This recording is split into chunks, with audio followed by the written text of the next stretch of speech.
হরিমাধব বাবুর এমনিতে বেশ সাজানো সংসার। 2 ছেলেও কৃতী। একজন কোনো কলেজের অধ্যাপক, ছোট ছেলে এলাকার নামী ডাক্তার, ভালো পসার। হরিমাধব বাবু নিজে এখানের বারের নামকরা উকিল। নিজের চেম্বার এদিকে, মক্কেলের ভিড় লেগেই আছে। ফৌজদারি কেসের বিশেষজ্ঞ। ফাঁসির আসামিকে তার সওয়াল জবাব আর নিপুণভাবে সাক্ষীকে পড়ানোর জন্য তিনি খালাস করে আনতে পারেন, এটা বেশ কয়েকবারই দেখেছে অনেকে। এজলাসে দাঁড়ালে তরুণ হাকিমরা হরিমাধবকে সমীহ করেন। ভরাটি কণ্ঠস্বর, ইয়া গোল মুখে একজোড়া পুষ্ট বিড়ালের লেজের মতো গোঁফ। তার কণ্ঠস্বরে গমগম করে এজলাস। আদালতে তিনি যেন রয়্যাল বেঙ্গল টাইগার, চেম্বারেও সেই মূর্তি। মক্কেল এসেছে চারা ভাঙানির মামলা করতে অন্য পক্ষের নামে। তার ভাইপো নাকি জোর করে কাকার জমি দখল করতে চায়। তার রোয়া ধানগুলি তছনছ করে গেছে, তাই ভাইপোর নামে মামলা করতে এসেছে শশী মোড়ল। বলে ভাইপোকে ফাটকে পুড়তে হবে উকিলবাবু, এই 200 টাকা আগাম রাখেন, ভাইপোকে ফাটকে পুড়তে পারলে আরও 500। তারপরে হরিমাধব বলে, ভাইপোকে ফাটকে পুড়তে হবে? তাহলে এদিকে আয় আয়। শশী মোড়ল উকিলবাবুর ডাকে এগিয়ে আসতেই এবার উকিলবাবু টেবিল থেকে জম্পেশ রুল কার্ডটা তুলে নিয়ে শশীর কপালেই এক মোক্ষম ঘা মারতে শশী আর্তনাদ করে বসে পড়ে কপালে হাত দিয়ে। আঙুলের ফাঁক দিয়ে রক্ত চুইয়ে পড়ছে টপটপ করে। নিজের হাতের এহেন কাজ বেশ মন দিয়ে দেখছে হরিমাধব। শশী বলে, মারলেন, কপাল ফাটিয়ে রক্তপাত ঘটালেন কেন? কি করেছি? চোপ! হরিমাধব গোপ নেড়ে ধমকালেন, তোর মামলা পাকা করার জন্যই এটা করেছি। ওহে মোহরি! নিবারণ মোহরি জানে এরপর তার ডাক পড়বে। সে জানে তারও কিঞ্চিত আমদানি হবে। সে জানে কি করতে হবে এরপর, কারণ ফৌজদারি মামলা সাজাবার জন্য উকিলবাবু এসব কাজ করেন। নিবারণ বলে, একে নিয়ে থানায় গিয়ে ডায়েরি করে আনবো? উকিলবাবু বলেন, শশী, একটা মিথ্যা সাক্ষীও আমি জোগাড় করে দেব, খরচা দিয়ে যাও থানায় ডায়েরি করিয়ে এসো। রক্তপাত, হত্যার চেষ্টা একবার উল্লেখ থাকলে তোমার ভাইপোকে হাজতে পড়া যাবে। সব ঠিক করে নিয়েছি, ফাটকে পড়ছি তোমার ভাইপোকে। আর হরিমাধব উকিল তাই করেছে। 3-4 জন জুনিয়র উকিল আদালতে, বাড়ির চেম্বারে নথিপত্র নিয়ে হরিমাধবের নোট নেয়, মামলা সাজায়, সাক্ষীদের তালিম দেয় কি কি বলে যেতে হবে দিনকে রাত করার জন্য। বিপক্ষের উকিলদের আনা সাক্ষীদের জেরার মুখে ধমক দিয়ে হরিমাধব ওদের সব কথাকে তালগোল পাকিয়ে দেয়। মামলা উল্টে দেয় হুঙ্কার আর ধমকে হরিমাধব উকিল। কিন্তু এহেন পুরুষ সিংহ বাড়িতে গিন্নি হরিপ্রিয়ার কাছে একেবারে কেঁচো। হরিপ্রিয়ার বাবা মুর্শিদাবাদের কোনো গ্রামের জমিদার। বিশাল চকমেলানো বাড়ি, দেউড়ি, ঠাকুর দালান, কাছারি মহল, বাড়িতে জুড়ি গাড়ি সবই ছিল। বাবার আবদারে মেয়ে, ছোট ভাইয়ের চেয়ে তার আবদারই বেশি। জমিদারবাবু দেখে শুনে মেয়ের বিয়ে দিয়েছিলেন। হরিমাধবের বাবাও ছিলেন জমিদার, তবে হরিমাধব কলেজে পড়ে এখন নামকরা উকিল। জমিদারি চলে গেছে, হরিপ্রিয়ার ছোট ভাই এখন ধান কল করে ভালো ব্যবসা করেছে। তবে জমিদারি না থাকায়ও জমিদারি মেজাজটা রয়ে গেছে হরিমাধবের শালাবাবুর, রয়েছে দাপটও। তার তুলনায় হরিমাধব বাড়িতে নিরীহ নিপাট একটি মানুষ, আর সেটা হয়েছে ওই স্ত্রী হরিপ্রিয়ার দাপটেই। জমিদারি মেজাজ তার, দশাশই চেহারা, এককালে সুন্দরীই ছিল ফর্সা গায়ের রং। সেই সুন্দরী মেয়েটি এখন যেন দারোগা, হাকিম সামলাতে জানে হরিমাধব, কিন্তু দারোগা সামলাতে অক্ষম, বিশেষ করে বাড়ির এই দারোগাকে। হরিমাধব বিকালে গাড়ি থেকে নেমে বাড়ি ঢুকছে। উঠোনে কলতলায় কাজের মেয়ে সাবিত্রী একরাশ বাসন নিয়ে মাজতে বসেছে। বাড়ি ঢুকে হরিমাধব নিচে দাঁড়িয়েছে। উপর থেকে হরিপ্রিয়ার চড়া গলা শোনা যায়, ওখানে দাঁড়িয়ে কি হচ্ছে? উঠে এসো, এসো। হরিমাধব বাবুর মেজাজ চড়ে ওঠে। আদালতে আজকে হাকিমের এজলাসে বেশ তর্ক হয়েছে একটা ল পয়েন্ট নিয়ে। মন মেজাজ ভালো নেই। গিন্নির এই হাঁকটাকে হরিমাধব বলে, যাচ্ছি। উঠে এসো এক্ষুনি। হরিমাধব বাবু জুতো খুলে উঠে গেলেন দোতলার ওদিকের ঘরে। গিন্নির হাঁকটাকে ওদিকে বড় বউ শেফালি আর বড় ছেলে চাইল। শেফালি স্বামীকে বলে, এত খোঁজ করে এই কাজের মেয়েটিকে আনালাম বাবার বাড়ি থেকে, মা এবার একেও তাড়াবে। কি সন্দেহ বাতিক যে মায়ের। হরিমাধবের বড় ছেলে অধ্যাপক মধুসূদন পরীক্ষার খাতা দেখতে দেখতে বলে, তাই দেখছি, মায়ের কি যে রোগ। ওদিকে ছোট বউও দেখেছে ব্যাপারটা। তার ডাক্তার স্বামী চেম্বারে যাবার জন্য পোশাক বদলাচ্ছিল। সে বলে, মায়ের এটা একটা মানসিক রোগ। ছোট বউ আইভি স্বামীকে বলে, মায়ের রোগ আবার তোমার মধ্যে সংক্রামিত হয়নি তো? দেখো বাপু। ডাক্তার হরগোবিন্দ স্ত্রীকে কাছে টেনে নিয়ে বলে, সে ভয় নেই তোমার। আইভি বলে, একটা কিছু না করলে বাড়িতে কাজের মেয়ে তো থাকবেই না। মায়ের কি বিশ্রী রোগ, তুমি তো ডাক্তার, দেখো না ওষুধপত্র দিয়ে।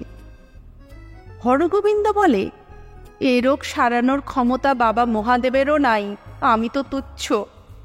ওদিকে হরিমাধব তখন গিন্নির জেরায় জেরবার। হরিপ্রিয়া মুখে পানের উপর এক ছিটে খুশবুদার জর্দা ছিটিয়ে জেরা করে, উঠোনে হাঁ করে ওই সাবিত্রীর দিকে চেয়েছিলে কেন? হরিমাধব দেখেছে ছোট ছেলের গাড়ি রয়েছে, বড় ছেলেও ফিরেছে কলেজ থেকে, বৌমারাও রয়েছে। হরিমাধব স্ত্রীকে বলে, আস্তে, কি যাতা বলছো? ছেলে বৌমারা রয়েছে, শুনতে পাবে। হরিপ্রিয়া খাটে গদিয়ান হয়ে গলা আরও চড়িয়ে বলে, শুনুক, ওদের বাপের গুণের কথা শুনুক। তিনকাল গিয়ে এককালে ঠেকেছে, এখনো ছোক ছোক স্বভাব গেল না। স্বভাব যায় না মোলে, আর ইল্লত যায় না ধুলে। হরিমাধব চাপা স্বরে বলে, হচ্ছে কি? জুতো খুলছিলাম নিচে, ফিতে খুলতে দেরি হচ্ছিল। থাক, আর সাফাই গাইতে হবে না। শেষবারের মতো বলে দিলাম, এদিক ওদিক একদম চাইবে না। তারপর গলা তুলে হাঁক পাড়ে কাজের মেয়ের উদ্দেশ্যে, এই সাবিত্রী, বাসন মাজা হলে রান্নাঘরে গিয়ে আনাজ কোটগে। অর্থাৎ হরিমাধব এবার চা খেয়ে চেম্বারে নামবে, তার আগেই সাবিত্রীকে উঠান থেকে সরিয়ে দেবার কথাই বলা হলো। হরিমাধবের বয়স এখন 60 পার হয়েছে। ওর নামে শত্রুতেও কোনোদিন কলঙ্ক অপবাদ দিতে পারেনি। চরিত্রবান সৎ পুরুষ। ভোরে উঠে স্নান করে গুরুবন্দনা, পূজা, গীতাপাঠ করেন। সন্ধ্যাতেও 8 ঘণ্টা গুরুপূজা ভজন করে চেম্বারে নামেন। বাকি সময় কাটে মক্কেল, কেসকাবারি আর আদালত নিয়েই। তবু গিন্নির চোখে তার মতো ভ্রষ্ট পুরুষ আর যেন কেউই নেই। ফিরতে দেরি হলে কৈফিয়ত চায় হরিপ্রিয়া। কোথায় ছিলে এতক্ষণ? হরিমাধব বলে, এজলাসে দেরি হয়ে গেল। এজলাস না অন্য কোনো মহিলা মক্কেলের বাড়িতে? শুধোচ্ছি নিবারণকে। হরিদাস বলে, দোহাই তোমার, এসব ছাড়ো তো। কি যে ভাবো, ছি, এসব কথা বলতেও বাধে না। বাঁধবে কেন? তোমাকে বিশ্বাস নেই। এই নিয়ে বউদের মধ্যেও হাসাহাসি হয়। কি কাণ্ড! ছেলেরা বলে, কাজের মেয়েটা আছে তো, মা যা শুরু করেছে আবার। হরিমাধব বাবুর উপর গিন্নির কড়া নজর। রাতে হরিমাধব বাবু কোনোদিন বাথরুমে যাবেন, হরিপ্রিয়ারও ঘুম সজাগ। দেখে কর্তা ঘুম থেকে উঠে দরজা খুলে বের হয়ে যাচ্ছে। হরিপ্রিয়ার মনে হয় নিশ্চয় ওর মতলব ভালো নয়। সেও পা টিপে টিপে কর্তার পিছু পিছু বের হয়ে আসে। এবার হাতে নাতে কর্তার কুকীর্তি ধরবে। সেকেলে আমলের বিরাট বাড়ি, দোতলার বাথরুম বারান্দার ওদিকে। হরিমাধব বাথরুম থেকে বের হয়ে আসে, দেখে থামের আড়ালে গিন্নি সজাগ দৃষ্টিতে চেয়ে আছে। তুমি? হরিপ্রিয়া বলে, বাথরুমে যাবে বলে যাবে তো, রাত দুপুরে কোথায় যাচ্ছ দেখব না? সেই ফাঁকে দেখে হরিপ্রিয়া একতলায় নামার গেটটা সঠিক তালাবন্ধই রয়েছে। ঝি চাকররা অবশ্য একতলাতে থাকে রাতে। হরিমাধব বলে, এত ঠাকুর নাম করো, মনের এই ময়লা তবু মুছতে পারলে না? না, এই নিয়েই অশান্তি বাড়িতে। হরিমাধব যেন বাড়ির ছেলে বউদের সামনে একটা ক্লাউনে পরিণত হয়েছে। হরিমাধবের ব্যাপারটা ক্রমশ অসহ্য হয়ে ওঠে। নিচের তলায় নামার সময়ও হরিপ্রিয়াও নেমে আসে বাতের শরীর নিয়ে। চেম্বারে ঢুকিয়ে তবে উপরে উঠে যায় হরিপ্রিয়া। খবরটা 2-4 মক্কেলও জেনে ফেলে। সেদিন হরিমাধবের শ্যালক জমিদার তনায় এসেছে হরিমাধবের বাড়িতে। হরিপ্রিয়াও ভাইকে পেয়ে খুশি। হরিমাধবের অনেক দিনের বন্ধু ও শ্যালক কমলবাবু রসিক ব্যক্তি। সন্ধ্যার পর একটু পানদোষের অভ্যাস আছে।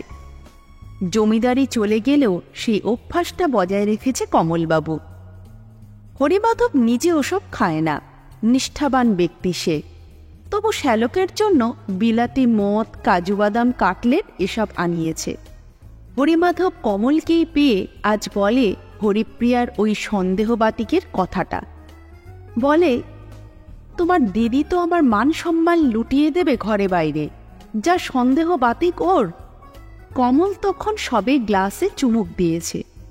সে কথাটা শুনে বলে, সে কি, তুমি তো একদম নিরিমিষ ছিল, মদ মেয়ে কোনো বাতিকই তো তোমার নেই, তোমাকে সন্দেহ করে দিদি?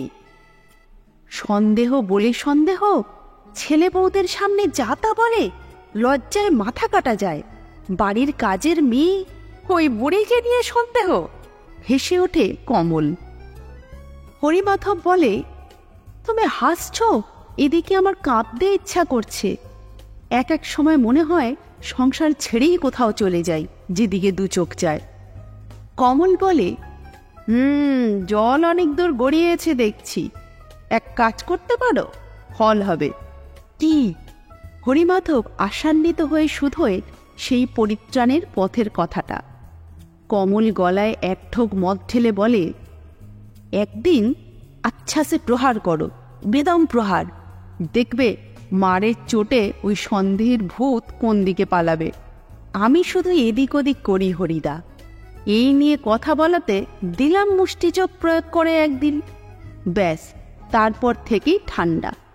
তাই বলছি হরিদা, তুমিও একদিন মুষ্টিযোগ দিয়ে দাও দিদিকে, বেশ কড়া ডোজেই দেবে। হরিমাধব শ্যালকের এহেন পরামর্শে চমকে ওঠেন। বলছো কি হে নীলকমল? হ্যাঁ, নিজের স্ত্রীকে প্রহার মারধর করতে হবে? ছেলেরা বড় হয়েছে, বৌমা নাতিপুতি রয়েছে, কি ভাববে তারা? না, এ হতে পারে না। 5 জনে শুনলে কি বলবে? ছি ছি করবে যে। কমল মদের গ্লাসে চুমুক দিয়ে বিজ্ঞের মতো রায় দেয়, তাহলে তোমার বাঁচার পথ আর নেই। ওইসব পাঁচালি শুনে যাও, তোমাকে বাঁচাবার আর কোনো পথই দেখি না। কমল বেশ কৃতি পুরুষ, ব্যবসা ভালো করছে, নানাজনকে চড়িয়ে খায়। সদরের নেতারাও সকলে কমলবাবুকে সম্মান করে, তার কাছে নানা পরামর্শ নিতে আসে আপদে বিপদে।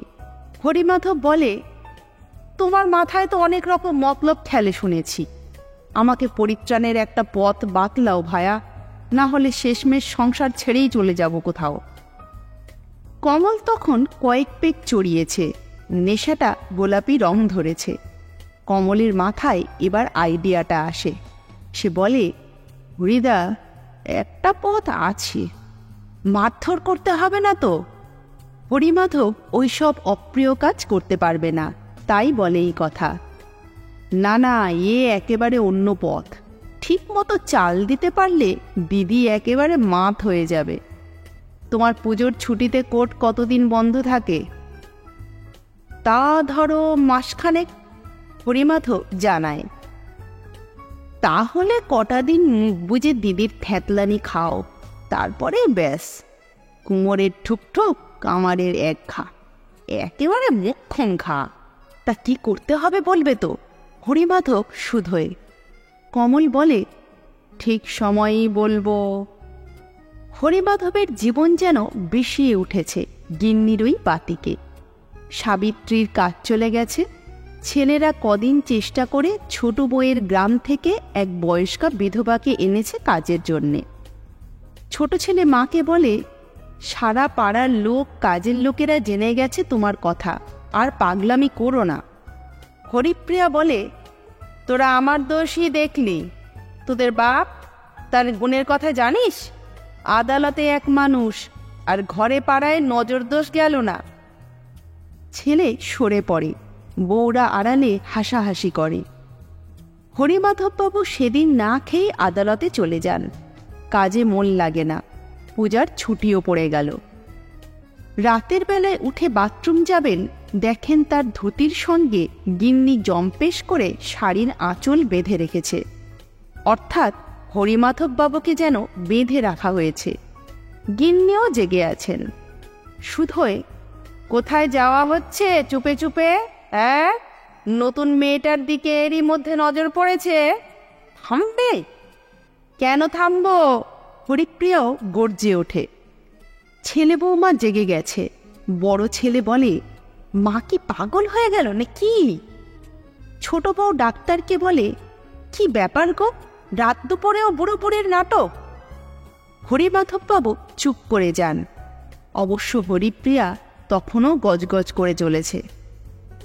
হরিমাধবের মনে পড়ে যায় কমলের কথাগুলো। এবার সেও তৈরি। পুজো আসছে, বাড়িতে সমারোহ শুরু হয়েছে। হঠাৎ সকাল থেকে হরিমাধবকে পাওয়া যাচ্ছে না। আদালত বন্ধ, কিন্তু লোকটা গেল কোথায়? হরিপ্রিয়াও ভাবনায় পড়ে। বলা নেই কওয়া নেই, পুজোর মুখে লোকটা কোথায় নিরুদ্দেশ হয়ে গেল? বড় ছেলে বড় বৌমা, ছোট ছেলে ছোট বৌমা এবার মাকেই দায়ী করে। লোকটা শিবের মতো সৎ, দিনরাত খেটেছে, পয়সা এনেছে, তাদের মানুষ করেছে।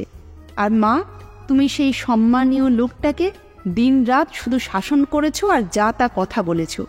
ছোট ছেলে জানায়, সারা শহরের মানি লোকটাকে তুমি পদে পদে অপমান করেছ, আর তাই অতিষ্ঠ হয়ে লোকটা ঘর ছেড়েই চলে গেল।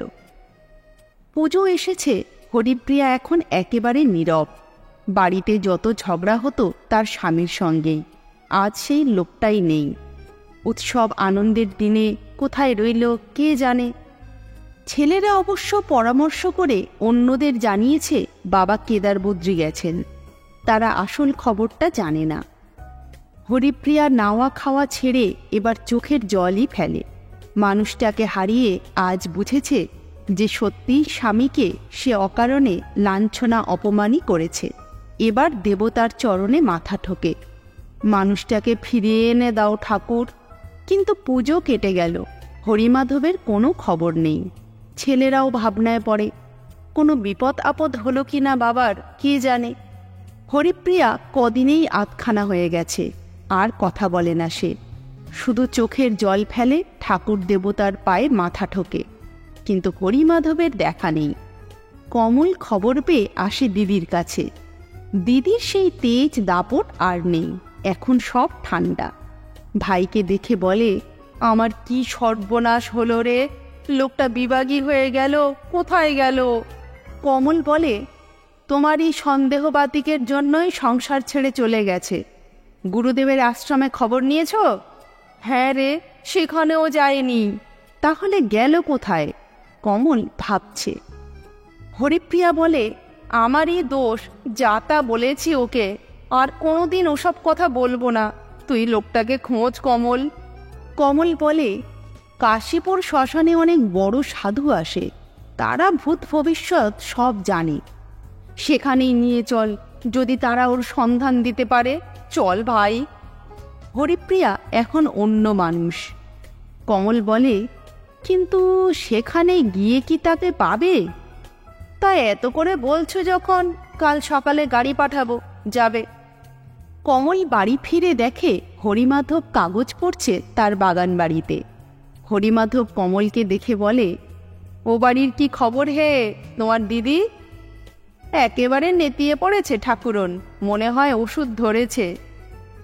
হরিমাধব বলে, এভাবে আর তোমার বাগান বাড়িতে কদিন গা ঢাকা দিয়ে থাকবো?